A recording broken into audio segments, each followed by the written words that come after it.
chaîne. Donc aujourd'hui, on va parler de l'allaitement maternel, l'allaitement au sein.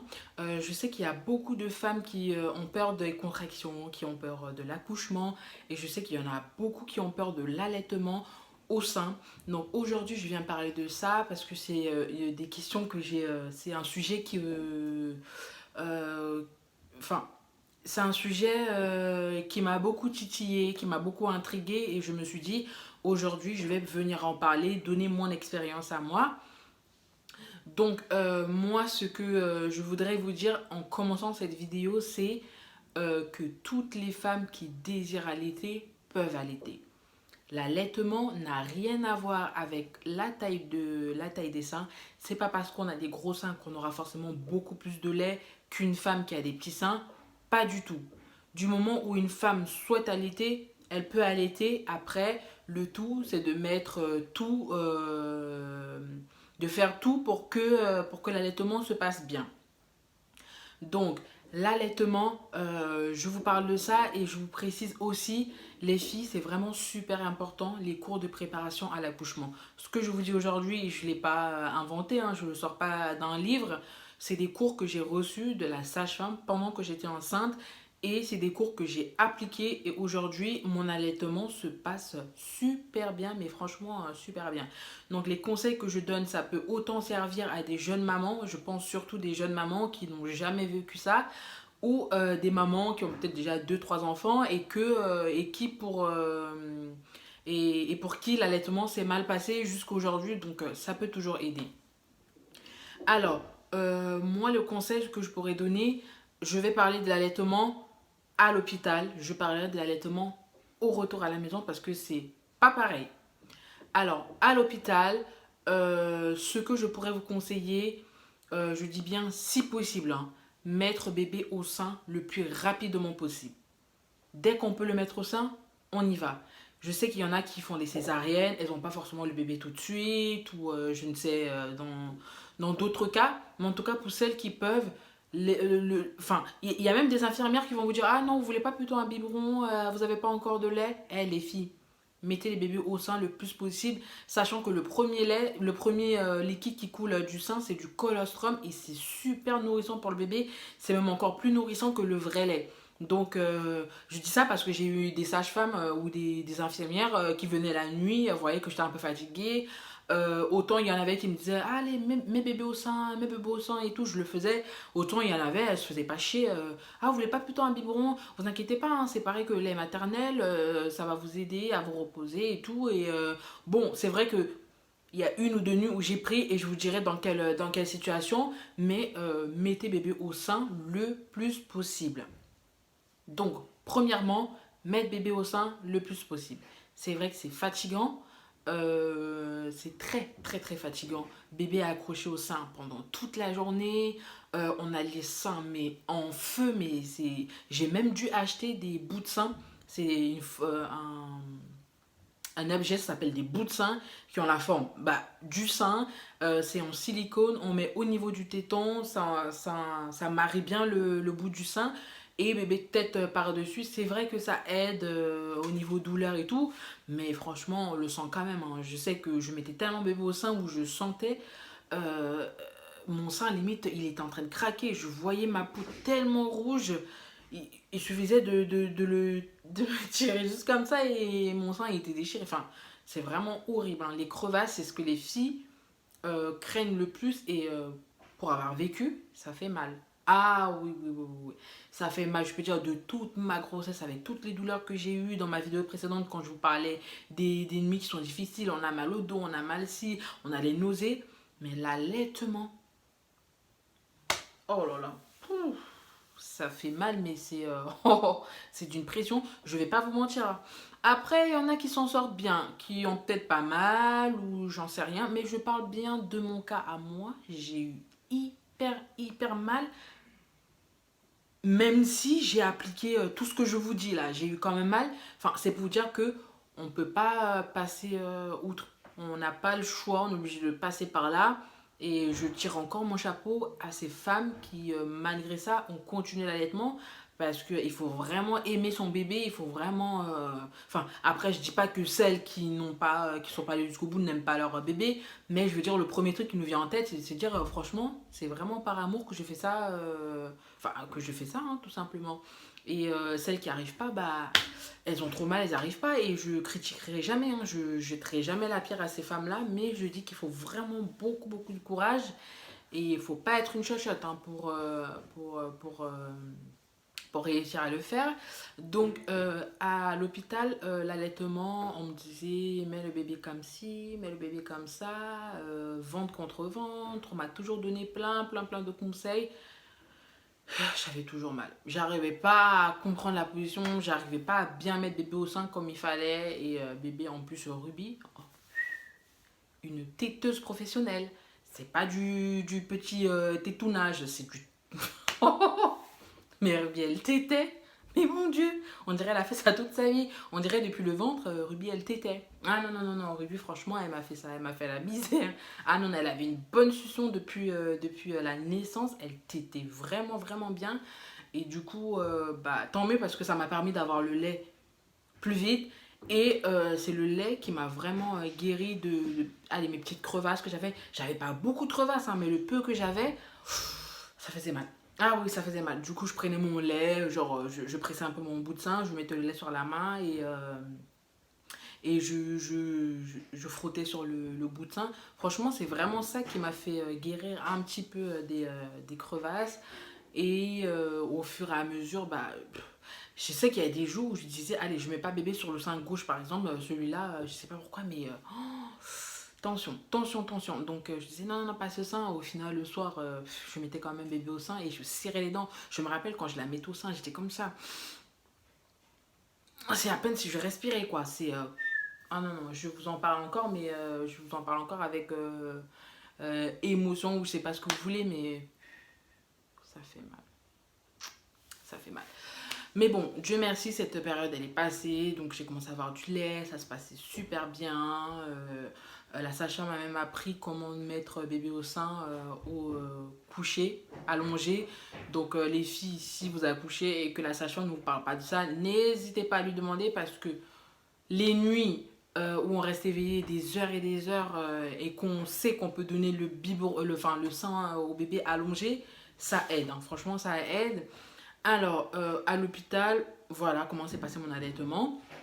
Je crois que j'ai même reçu la visite de ma belle-sœur qui m'avait montré, qui m'avait appris encore, comme les sages-femmes, comment poser bébé parce que j'arrivais vraiment pas à comprendre.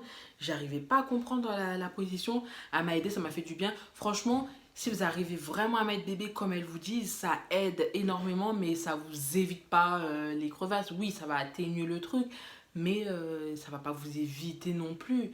En tout cas, moi personnellement, mais je pense que moi, j'ai vraiment pas réussi à vraiment mettre bébé comme il fallait. Du coup, bah, mauvaise position, crevasse quoi.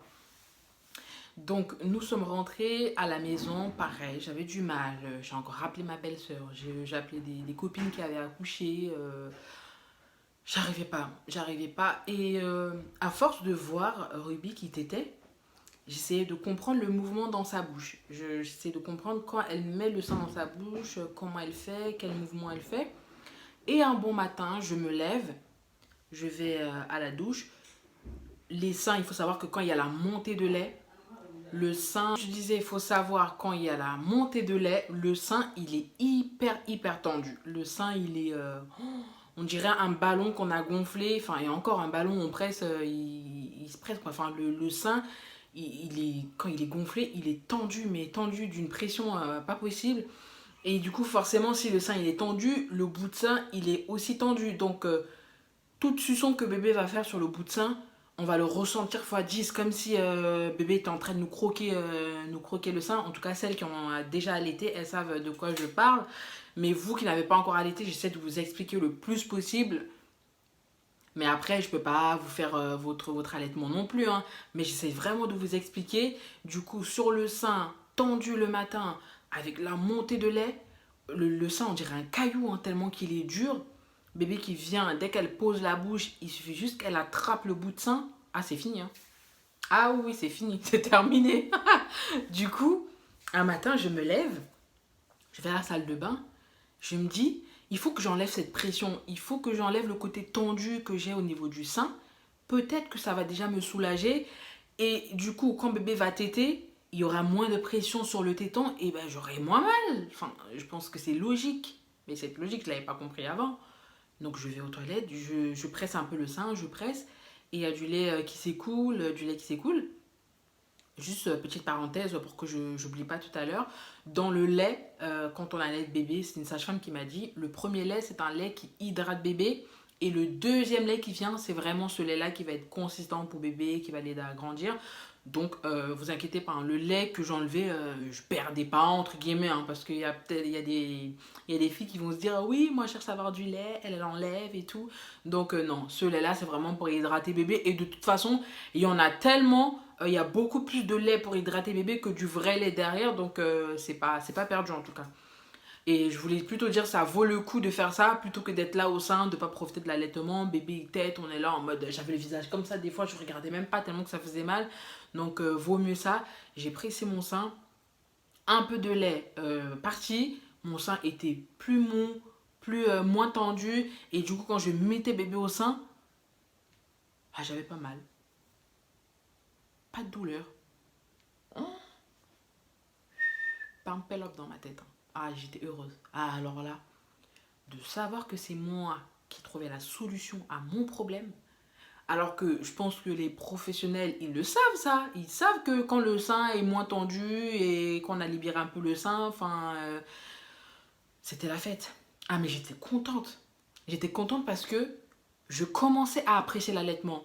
L'allaitement, je sais que c'est important parce que oui, bébé aura des anticorps. En plus, je sais que j'ai des anticorps, mais tellement solides. Même les médecins, ils m'ont dit que si vous n'allaitez pas, mais franchement, vous épargnez beaucoup de choses à votre bébé, hein. Donc, j'étais tellement contente, mais tellement contente. Je profitais enfin. Je voyais Ruby qui était au sein, mais j'étais heureuse. Alors qu'avant, c'est limite si je la regardais pas. Donc franchement, c'est ah ouais, c'est super, super, super important d'analyser tout ce qu'on fait quand on a bébé. De toute façon, on peut plus se permettre. Même les détails, enfin, les détails les plus petits, enfin, sont importants. Il n'y a rien à négliger quand on a le bébé, quand on a un bébé. Enfin, tout est important. Tout, même le moindre petit truc est important.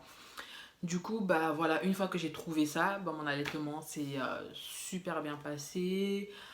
Les nuits, comme je vous disais, j'ai appris comment allaiter bébé couché pour éviter que le lait ne remonte dans la tête, comme on dit. Donc ça s'est bien fait. J'ai eu quoi d'autre au niveau de l'allaitement? Franchement, en gros, ça s'est vraiment, vraiment bien passé à partir du moment où j'ai trouvé la solution, quoi. Donc voilà. Et oui, petit plus. L'allaitement ne va que si on a un bon sommeil. J'ai oublié de préciser ça au début de ma vidéo, c'est super important les filles, et écoutez bien cette partie. Pour avoir un bon allaitement, il faut absolument dormir. Sachant que à la maternité, on ne dort pas, on est réveillé toutes les 5 minutes, par-ci, par-ça, voilà. Au retour à la maison, on est tout excité, on est encore en mode ouais, c'est chouette, j'ai mon bébé et tout, on est à la maison. Quand on en oublie de dormir, et vient le moment, je pense, je vous dis ça parce que j'ai vécu la période où j'avais plus de lait. Quand je dis j'avais plus de lait, pas que j'avais plus de lait, mais je sentais que il y avait moins de lait. Ruby, elle était 10-20 minutes, j'avais l'impression que mon sein il était vidé, il n'y avait plus de lait. Alors qu'elle pouvait faire 2 fois 30 minutes sur le sein et 10 minutes par-ci, par-là, il y avait encore du lait. Et j'ai commencé à paniquer. Ah bah, qu'est-ce que j'ai fait? J'ai repris mon carnet, mon cahier de mes cours de préparation à l'accouchement et j'ai suivi étape par étape de tout ce qu'il fallait faire pour l'allaitement. Bien s'hydrater, manger tout ce qui est graines, ça aide.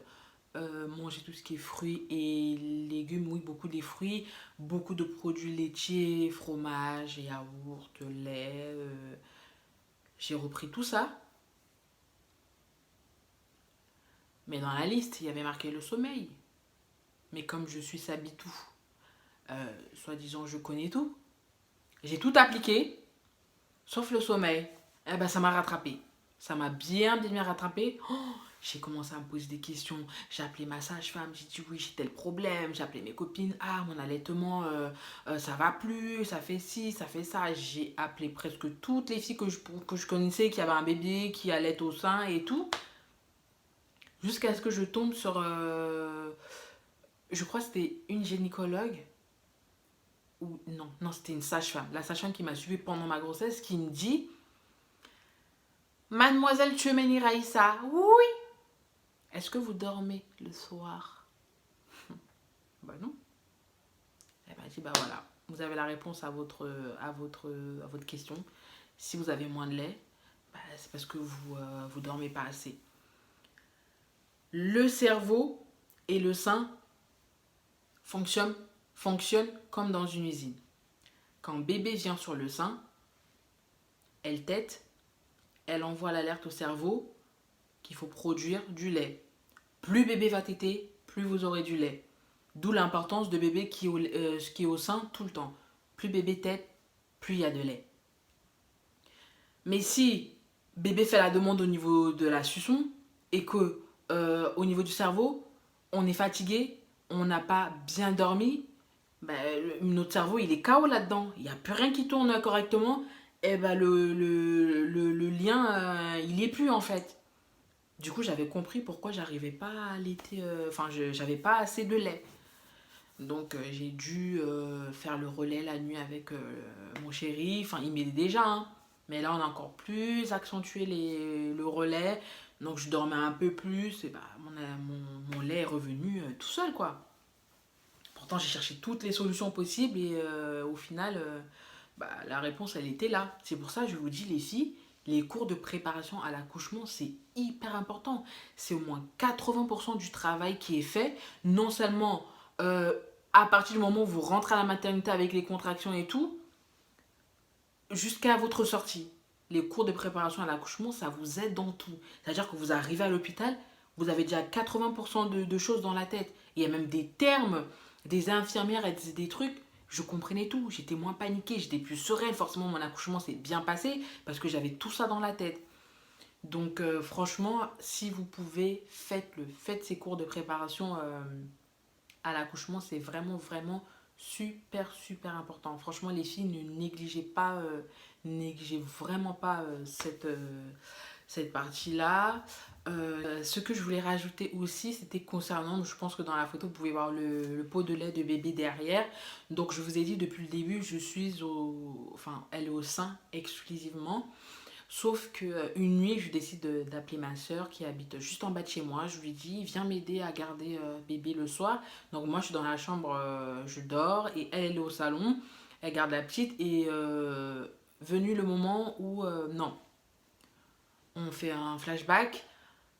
Au début de mon allaitement, quand je suis rentrée à la maison, j'ai allaité bébé au sein. Et la nuit, comme j'étais fatiguée justement parce que je voulais dormir, je tirais mon lait et je mettais dans le biberon. Et le soir, je donnais ça à bébé. Il faut savoir que chaque période de la journée, comment dire? Non, comment expliquer? Le lait que vous avez tout le long de la journée est fait pour la journée. Le lait que vous avez à midi, c'est fait pour si bébé va téter à midi. Le lait que vous avez à 15h, c'est bien pour bébé quand s'il vient téter à 15h. Mais moi, ce que je faisais, je tirais mon lait la journée et je donnais ça à bébé le soir. Sauf que le lait du soir, bébé le buvait le matin. Enfin, j'étais vraiment... ça, c'est des erreurs à ne pas faire. Franchement, et à éviter le plus possible. Je sais que c'est dur les nuits, on a envie de dormir. Mais il faut laisser bébé au sein.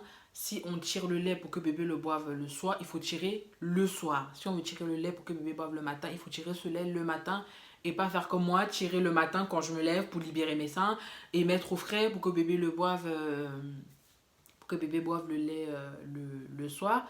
J'ai tellement fait trop de détails que je me suis perdue moi-même. En passant, je j'essaierai, si possible, de faire une vidéo sur le lait, comment le conserver et tout.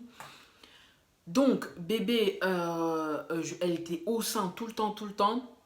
Et au bout d'un moment, vu que la montée de lait, la bonne montée de lait se fait la nuit, c'est ce que ma sage-femme m'a dit. Elle m'a dit, si vous pouvez éviter de donner le biberon à bébé la nuit, ce serait bien, parce que la montée de lait, la meilleure production de lait, ben, c'est quand on dort. Quand bébé a tiré juste avant, on dort et le sommeil forcément favorise tout ça. Donc, moi j'ai arrêté le biberon. Je commence à donner le lait à bébé, le sein à bébé, que ça, plus de biberon avec le lait tiré, que ça, que ça. Sauf que ma soeur vient garder le bébé, comme je vous ai dit. Je tire mon lait, je parle de 2 semaines après. Hein. J'entends Ruby qui pleure, qui pleure, qui pleure. Bah, forcément, je me lève, je vais voir la petite. Et la petite ne prend plus le biberon. Je me dis, mais oh, dans quoi je me suis fourrée? J'ai arrêté de donner le biberon. Elle a perdu le sens. Et du coup, elle ne prend plus le biberon. Le lendemain, je suis allée acheter cette boîte de lait que vous voyez derrière moi. Du coup, tous les soirs, je lui donne au moins une fois. Enfin, j'essaie de lui donner une fois le soir en de préférence parce que ça cale un peu plus. Donc, une fois le soir, un biberon. Et c'est comme ça que j'ai relancé la succion avec le biberon parce que si elle perdait ça, la crèche en septembre, ça va être difficile quoi. Ça va être vraiment dur. Donc, ouais. Je vous dis ça parce qu'au début, je vous ai dit que je donnais le lait à bébé de temps en temps. C'était pour vous expliquer dans quelle situation et par rapport au sommeil aussi. Bon, bref. Donc voilà, bébé a repris le biberon. Jusqu'aujourd'hui, elle le prend toujours. Un biberon tous les soirs. Et ah bah, elle tète, hein. Elle tète super bien. Donc voilà, comme je vous ai dit, j'essaierai de faire une vidéo. Dites-moi en commentaire si ça vous intéresse. Une vidéo sur comment conserver le lait maternel. Bah, si vous voulez quoi. Voilà, je vais pas trop m'éterniser parce que je sais que la vidéo elle est déjà super super longue. Donc je vais m'arrêter là. Si vous avez des questions, je réponds. Comme d'habitude, je vous fais plein de bisous. N'hésitez pas à vous abonner, à liker. Et ben c'est tout, hein. Bisous, bye bye, à une prochaine vidéo les amis. Je vais t'aimer, t'aimer.